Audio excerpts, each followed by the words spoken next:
So I'm going to talk tonight about our retreat from this last weekend, and it is one of my favorite things to talk about. I love retreat.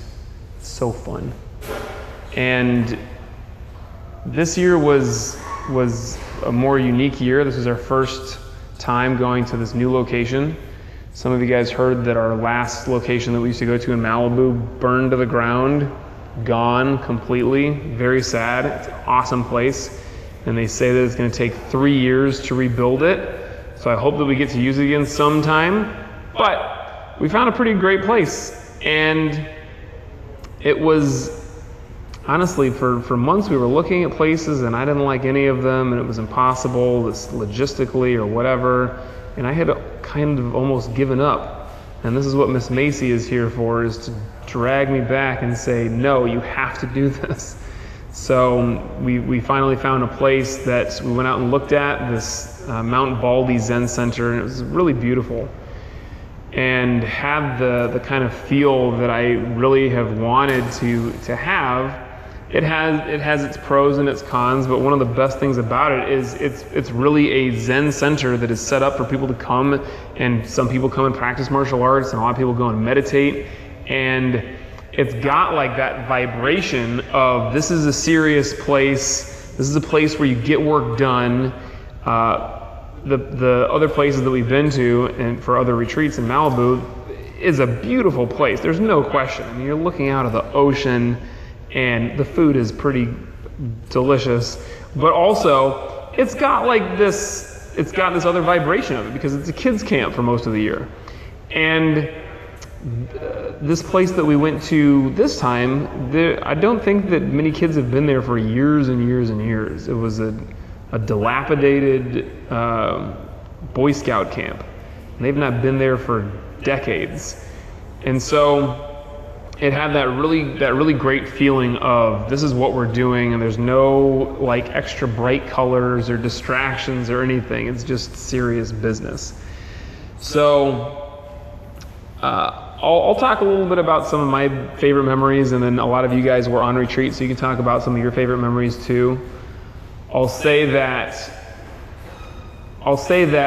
not to toot our own horn, but to toot our own horn, it went pretty well for just not knowing what was happening, and then about a month or two ahead of time deciding what we were going to do and just doing it and making it happen and kind of figuring out a way to make it not a disaster. It's not a disaster. It was great for this set of circumstances, and I think most people would say that it was really wonderful. A couple people actually said that it was the hardest retreat that they've ever been to. That was in part due to the shifted meal times where we used to wake up and practice and then have a break with a meal. This time, we sent them our schedule and they said, we will not be accommodating those later meal times. They're like, you have to do it earlier. And I think that the times that we did it at were still significantly later than they're used to. They're probably in bed by the time that we normally have dinner. But we shifted everything around, and we ended up eating first thing in the morning and going straight into Kihon after, and it was just like nonstop. Drill, quick meal, drill, quick meal. And the fact that we were at elevation at 6,000 feet, the air was a little bit thin, and I started off kind of strong with Kihon first thing Saturday morning, and everyone was looking really strong and throwing hard stuff, and I thought, all right, this is going to be great. No problem at all. Everyone's got this elevation problem down. And then 5 minutes into it, I see everyone in the front row who have been senior students practicing forever, like very strong, great students, just like huffing their way through. So I had to slow everything down and kind of make adjustments, but not a single death this retreat. And nobody seriously hurt. Nobody got so winded that they just couldn't continue. We had some knees and things that people brought with them to retreat that were an issue, but we didn't do anything too bad to anybody. So that's always good. So I'll send it out to you guys, and you can just sit where you are. You don't need to come up, but just tell me somebody's favorite memory from this retreat. And if you weren't at this one and you want to tell me a favorite memory from other retreat, you can tell me that too. So go. Yes, sir. watching the high-level students perform was really cool. Mm-hmm. It made me want to try hard. Yeah, so are you referring to when we sparred until almost midnight the first night, or when we did the demo until almost midnight the second night? Both? Okay, good. Yeah, when I went to my first retreat, this is what did it for me.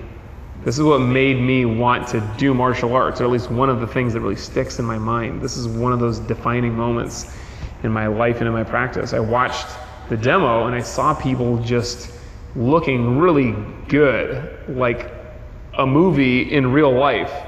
And it made me think, I want to be able to do that. And I got hooked right then. I mean, that was basically the moment after which I did not look back and second guess whether or not I was going to do martial arts. From that point forward, it was on. That was it. And I didn't get to watch the late night sparring my first year because Sifu Brown does not generally let lower ranked people watch that.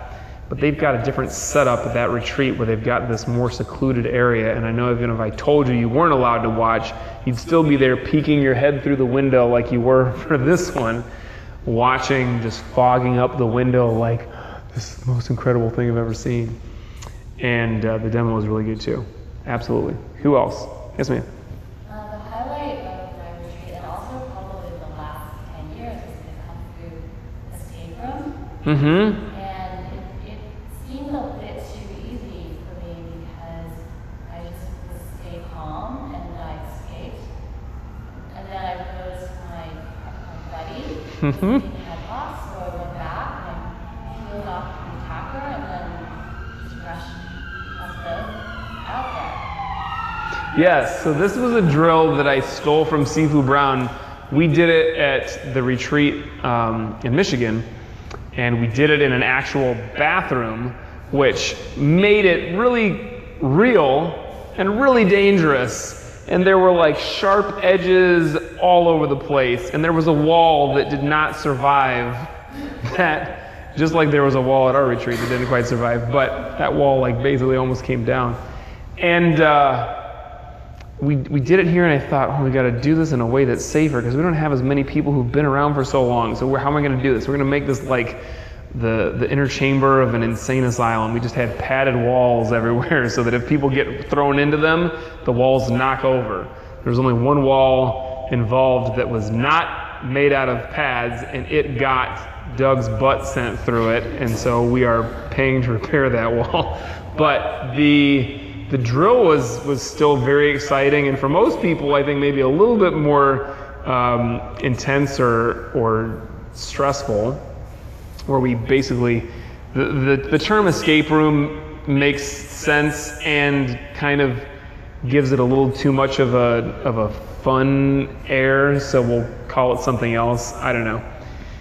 But basically you're trapped in there with all the senior students who are doing a really great job. And this is one of the hardest things to do, is to keep yourself safe while you're providing this experience for somebody else where you are attacking them safely, not hurting them, and then when they're sometimes getting a little bit freaked out, sometimes throwing techniques harder, you know, or to targets that they're not necessarily supposed to, being able to defend yourself, very challenging.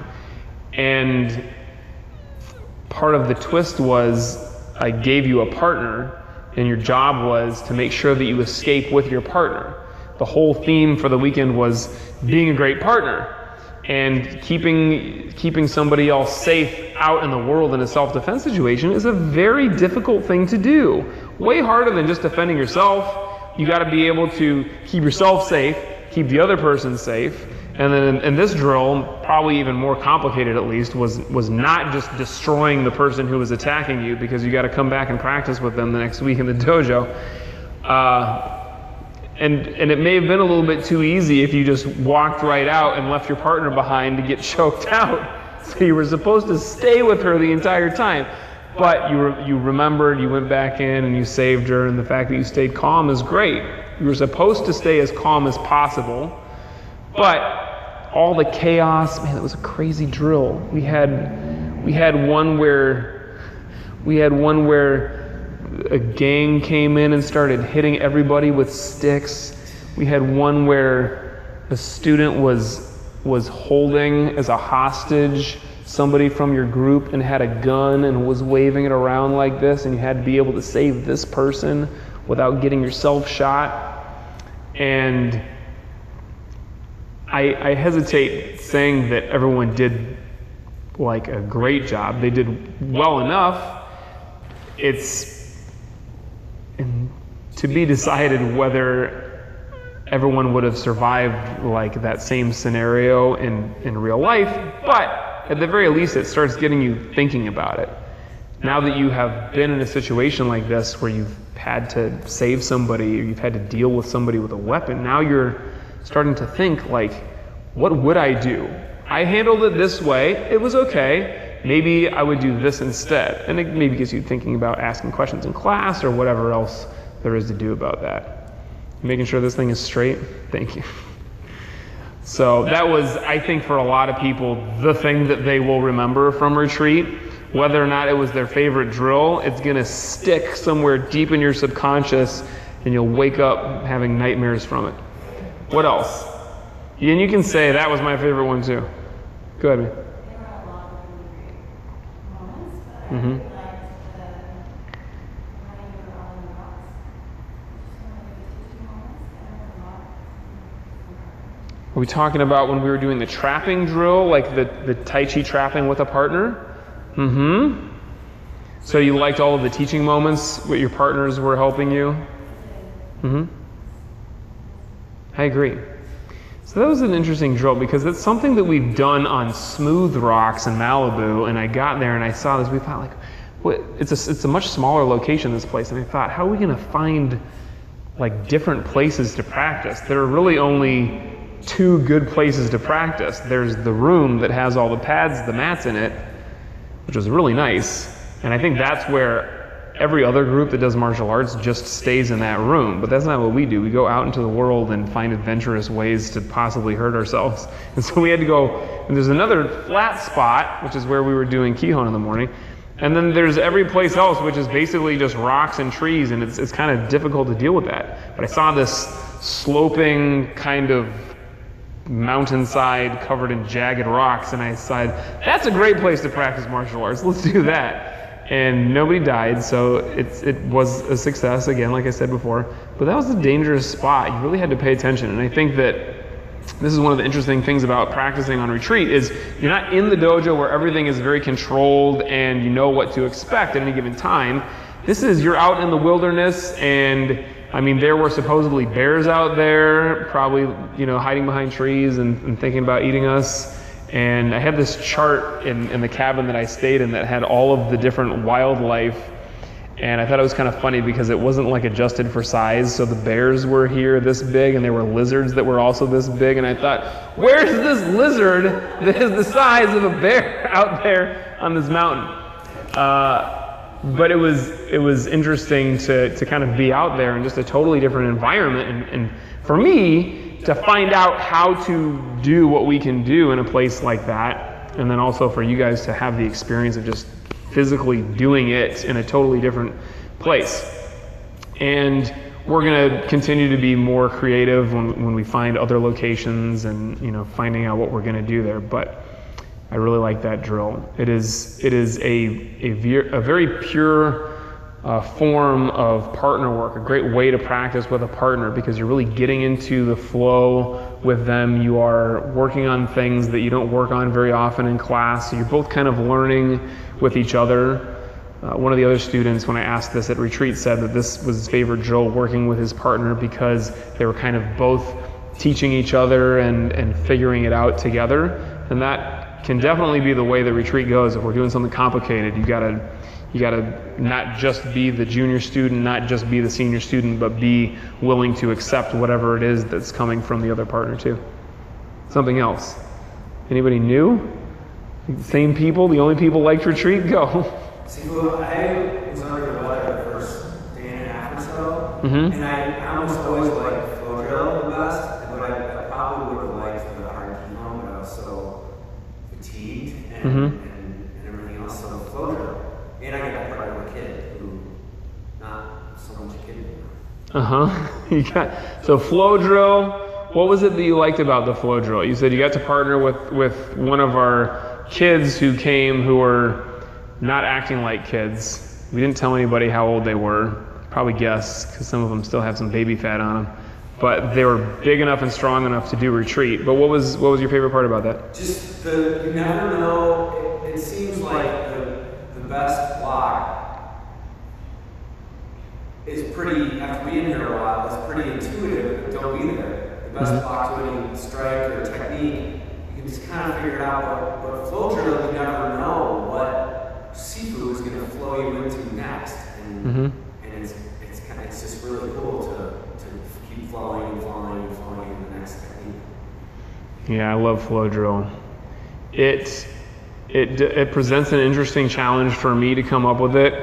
I remember just marveling at that drill every year when Seafood Brown does it, because I think like we get into a situation sometimes very often where I don't know how to get out of it.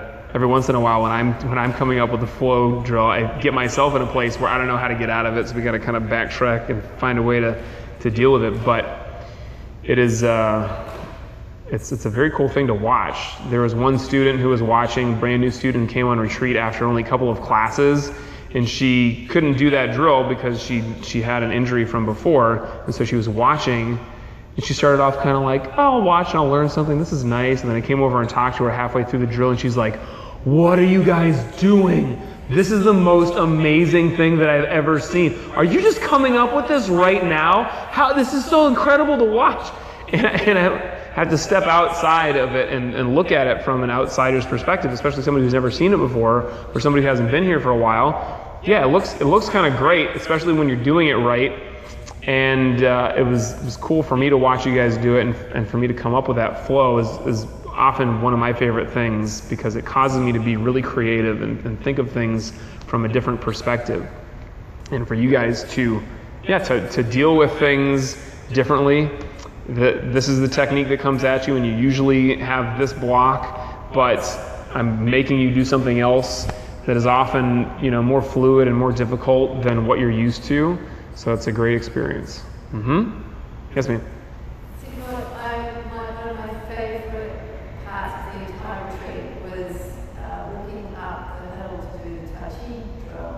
And there was something really special about it, like being responsible and being in the front, and also like several moments up the path, just being able to be right in the moment and recognizing how beautiful a place it was that we were at. And that was that. Yes.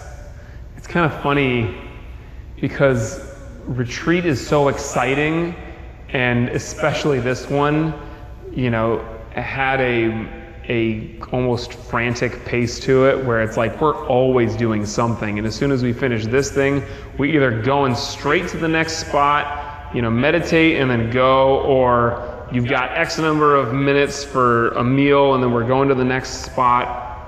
And it's something that we might open up a little bit for next year and give you guys a little bit more time to practice with each other in between. But we are up in this beautiful place, and we're out here, practicing mindfulness and awareness and really appreciating being in the moment. And we use the physicality of our practice oftentimes to do this, to appreciate the moment within ourselves, with our partner, the energy between us. And for me at least, oftentimes it becomes an afterthought to appreciate the location, the beauty of these mountains with these trees, and it is really a great place. We're never going to have a retreat just like in an alleyway behind a dumpster. We got to have it in a beautiful spot. And sometimes it almost doesn't make a difference. So we want to take those pauses to really appreciate where we are. And that hike was a great opportunity for it. You guys and Miss Macy got to be in front and be in charge of the pace that was set, which was a little bit much for some people. You got to stop a couple of times and look back and make sure that everyone was still alive and following up behind you. And I brought up the rear and saw everyone struggling, and every once in a while somebody looking over and going, oh yeah, this is nice. and just kind of keep going right up the hill. It was a relatively short hike compared to the one that we do in Malibu, but at that the elevation, and also it's a little bit steeper, I think, in parts at least, and a little bit treacherous. So that was fun. I agree. I like that hike. When we got up to the top of the mountain, just being up there, you know, overlooking this valley and having all this space, it's really nice to practice Tai Chi. And I'm sure one of you guys is about to say this, but to do Tai Chi outside, you know, we talk about Tai Chi as, you know, playing with energy on some level, and I've got my energy and my partner's energy, and then a lot of people also say it's about like taking an energy from nature, and just in a purely science based perspective, when you're breathing in that air, you're taking in energy from the world, from the universe, and it's nice to have fresh air. It's nice to have air that smells like trees, as opposed to air that smells like whatever we get driving by here at the dojo. And it's really beautiful to practice Tai Chi out there. When you are focused within, you have that kind of mindfulness and awareness, and then when you lose that focus, instead of drifting off to, oh, after this class I have to go drive here and do this thing, or I got to remember to do this later on, oftentimes when we're out there in nature, our mind, when it leaves our practice, goes to, oh, it's really nice and beautiful here, and it's great. Somebody said, who was it that said I can breathe? Was that you? I can breathe. And that's an experience that we want to be able to have as often as possible. Yes, ma'am? I had a similar experience with the first meditation on Saturday after Kihon, and I could feel it was so peaceful and tranquil. I mean, the sound of the birds, it was different from Malibu. Malibu is very wild. The wind is blowing like 30 miles an hour. It's cold, and you have to wear coats. Like, Depends on the year, but okay. so you could really feel like the different birds, and you could feel how serene the energy was. Malibu has really like spirits of shoot hands, but this was really, I would say actually I like this spot better than Malibu. Yeah. I really like the birds. So was that a meditation indoor in the Zendo, or was it outside? Outside after Kihon was at The circle? So honestly, the spot that sold me on choosing this place was the Zendo, the indoor place for meditation, which we didn't use every time because it was so beautiful outside as well. But it was so cool to have like the vibration in that room where you go and sit in this hall where this is all that happens in here. People sit and they meditate. You know, maybe they chant or whatever, but it's all like this very spiritual vibration, and it smells really nice because they burned incense every once in a while. And meditating outside is a different feel. Although honestly, when we were inside the Zendo and outside, I still heard the birds going, no matter where we were. And there were a couple of birds that had this kind of cool song that just kept going over and over again. And I'm sure that some people were very easily distracted by it, and other people thought, this is nice, I'll just focus on the sound of this bird's song rather than focusing on my breath. However you dealt with it was the way that you dealt with it. It was good. I personally like the sound of nature when I'm meditating, as long as it's not overly distracting. So when I can hear it and then just allow it to bring me into a deeper place, a more centered place, then that's really nice. I liked thinking that the birds were kind of sent there to keep us focused with their incessant song that also reminded us, for me, when I was sitting and meditating, if my mind wandered and then the bird was singing, it reminded me, okay, that bird's bringing me right back to meditation. This is what I'm supposed to be doing right now. Anything else? That's it. One more. Go.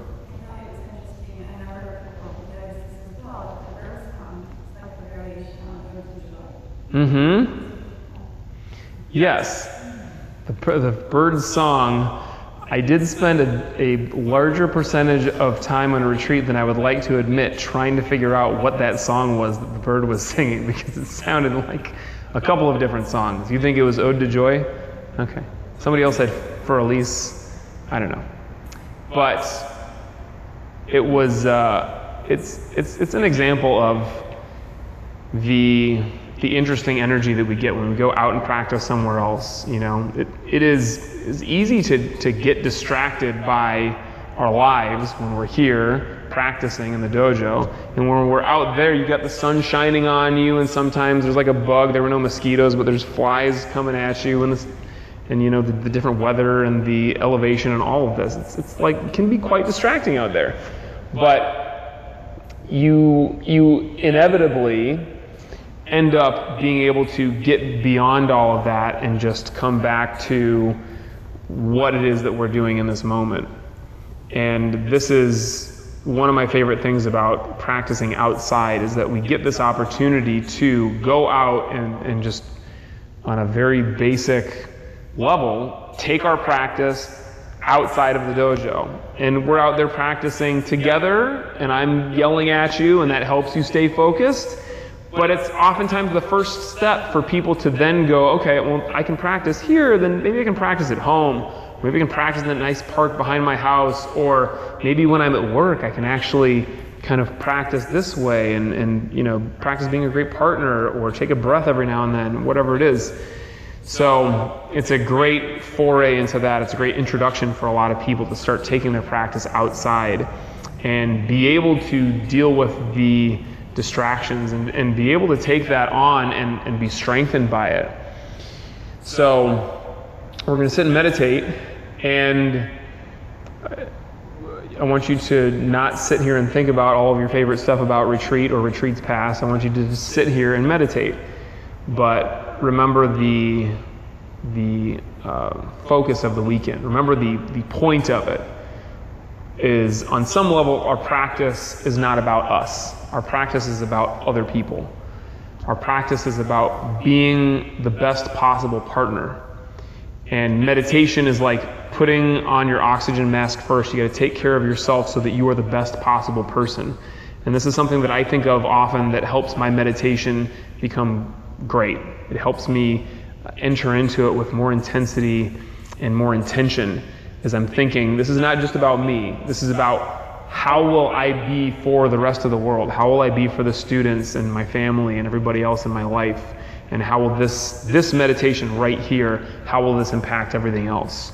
So not to sit there and have a lot of pressure that you're piling on yourself, but let that kind of bring you more strongly into this moment. Sit comfortably.